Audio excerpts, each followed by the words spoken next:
Ladies and gentlemen, the President of the United States, accompanied by Justice Clarence Thomas and Justice Amy Coney Barrett.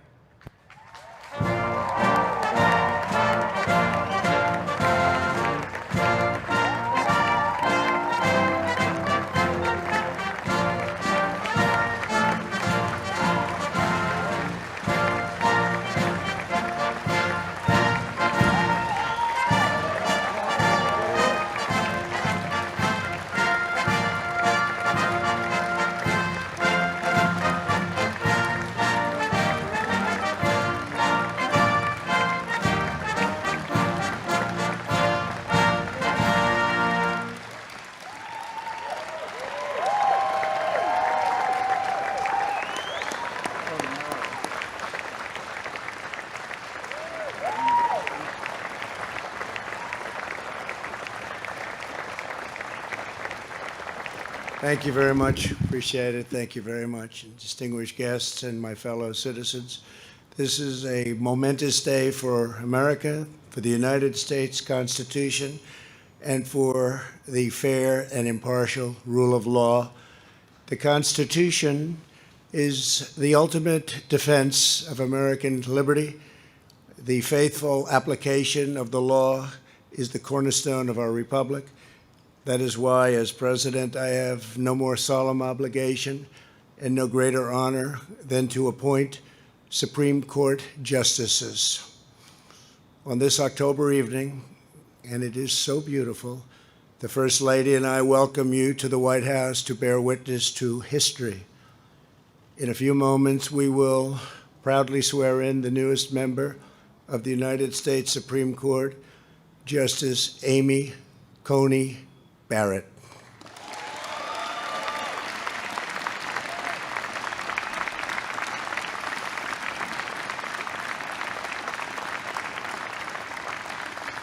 She is one of our nation's most brilliant legal scholars, and she will make an outstanding justice on the highest court in our land.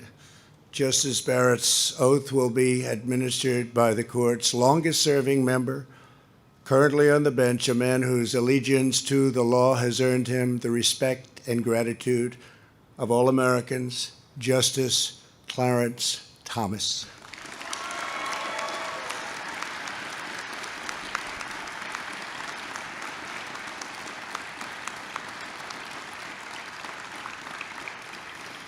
Our country owes a great debt of thanks to Senate Majority Leader Mitch McConnell. We appreciate it very much, Mitch. Thank you. And we are grateful as well to the Senate Judiciary Chairman, Lindsey Graham. Thank you, Lindsey. Also with us, Senators Marsha Blackburn, Mike Braun, Bill Cassidy, Kevin Cramer, Ted Cruz, Steve Daines, Ron Johnson, James Lankford, Mike Lee, and Martha McSally. And I hope I didn't leave anybody out.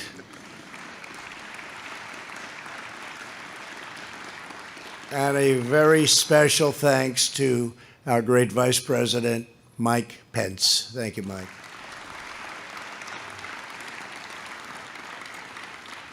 Also, I want to thank White House Counsel Pat Cipollone. Thank you, Pat.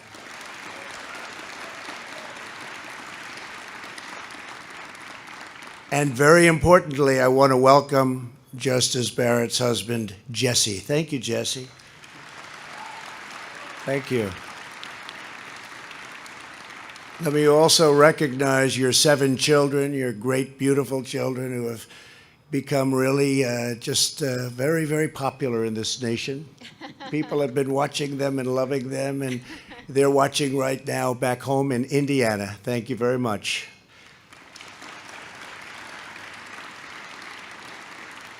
But I speak to everyone when I say that the Barrett family has captured America's heart.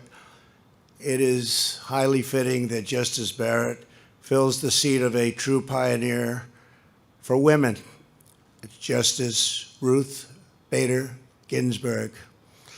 Tonight, Justice Barrett becomes not only the fifth women to serve on our nation's highest court, but the very first mother of school-aged children to become a Supreme Court justice. Very important.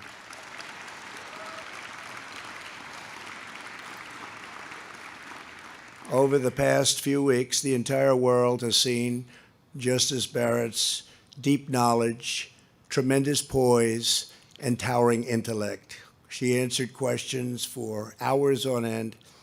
Throughout her entire confirmation, her impeccable credentials were unquestioned, unchallenged, and obvious to all. Justice Barrett earned a full academic scholarship to Notre Dame Law School, graduated first in her class, and served as a clerk for Justice Antonin Scalia. She was a beloved professor at Notre Dame Law School for 15 years before I very proudly appointed her to the U.S. Circuit Court of Appeals for the Seventh Circuit in 2017. The American people have been profoundly impressed to learn of her achievements, her compassion, her generosity, her faith, and her sterling character.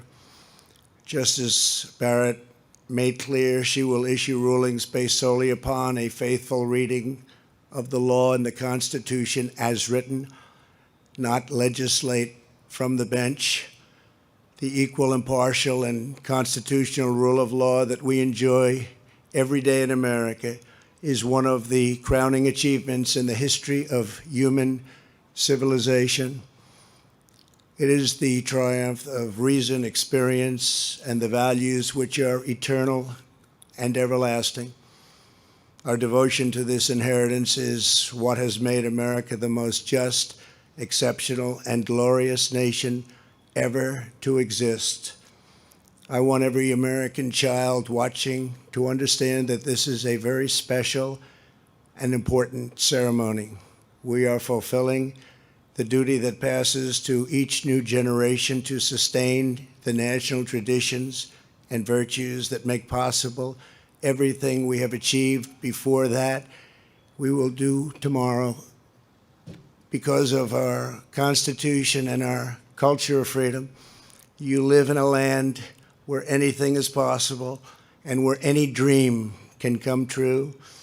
No matter who you are, no matter your background, in America, everyone is entitled to equal protection under our laws, and your sacred rights can never, ever be taken away. The march of liberty that began with the American Revolution continues onward this evening.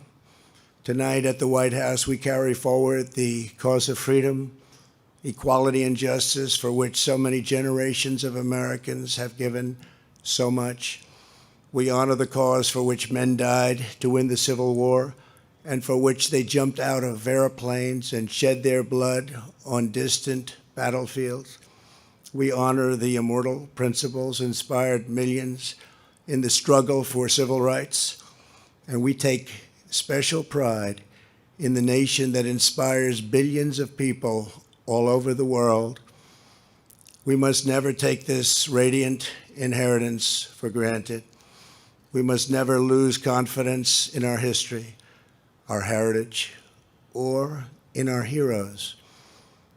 To reach for the stars, we must stand upon the strong and sturdy foundation built by those incredible Americans who came before. Justice Barrett, as you take your oath tonight, the legacy of our ancestors falls to you. The American people put their trust in you and their faith in you as you take up the task of defending our laws, our Constitution, and this country that we all love. We ask God to give you wisdom and courage. I know you will make us all very, very proud as long as we are loyal to our founding and to our fellow citizens. America's future will be bright, America's destiny will be great, and America's people will forever and always be free. I now ask Justice Thomas to administer the oath. Thank you very much.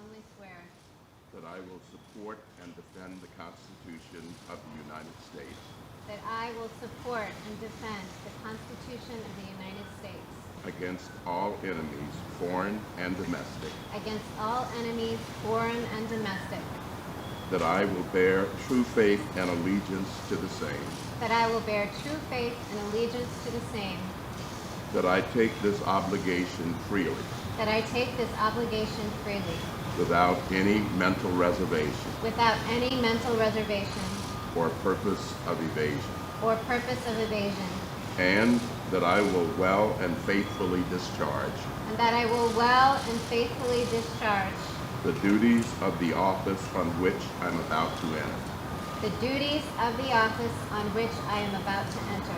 So help me God. So help me God.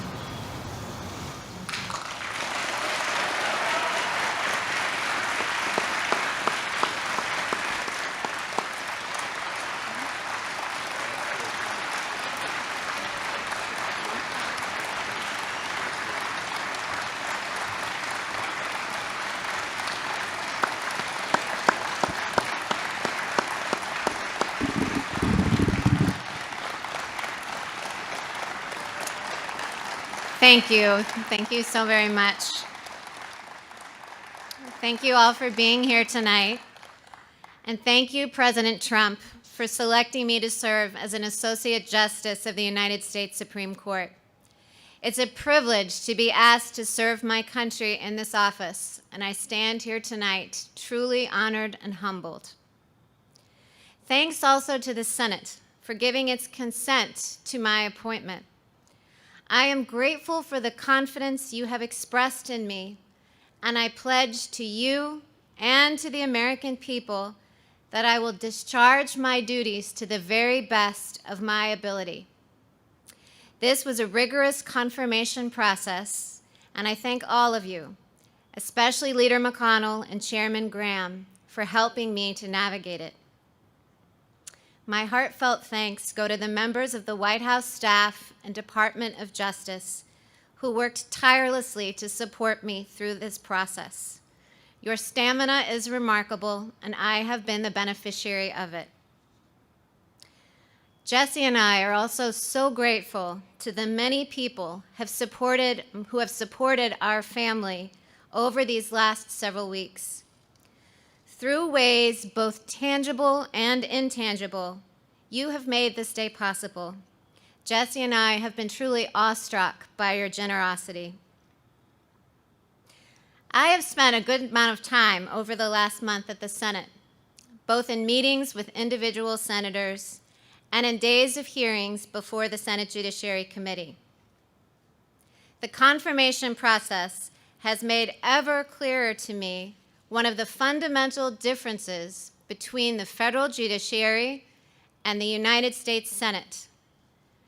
And perhaps the most acute is the role of policy preferences. It is the job of a senator to pursue her policy preferences. In fact, it would be a dereliction of duty for her to put policy goals aside. By contrast, it is the job of a judge to resist her policy preferences. It would be a dereliction of duty for her to give in to them. Federal judges don't stand for election. Thus, they have no basis for claiming that their preferences reflect those of the people. This separation of duty from political preference is what makes the judiciary distinct among the three branches of government. A judge declares independence not only from Congress and the president, but also from the private beliefs that might otherwise move her. The judicial oath captures the essence of the judicial duty. The rule of law must always control. My fellow Americans, even though we judges don't face elections, we still work for you. It is your Constitution that establishes the rule of law and the judicial independence that is so central to it. The oath that I have solemnly taken tonight means at its core that I will do my job without any fear or favor, and that I will do so independently of both the political branches and of my own preferences. I love the Constitution and the democratic republic that it establishes, and I will devote myself to preserving it. Thank you.